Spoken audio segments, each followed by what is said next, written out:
tennis, il y a avant et après le tie-break.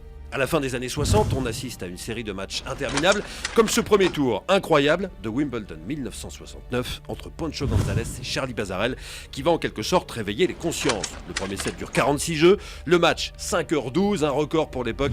À l'heure où la télé commence à s'intéresser de près au tennis, ça devient une évidence, il faut aller plus vite. Alors pour mettre fin au système des 2 jeux d'écart, un ancien joueur, James Van Allen, propose un jeu décisif, tie-break, en anglais. Et c'est à Philadelphie, début 70, qu'on le teste pour la première fois.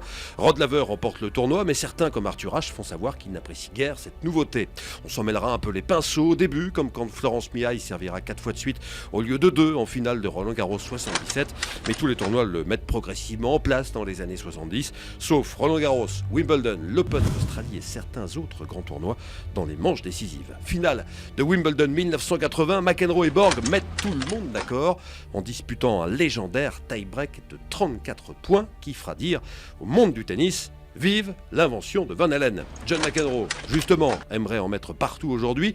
2010, John Isner et Nicolas Mahut disputent un premier tour de 11h05 à Wimbledon avec un set décisif conclu 70-68.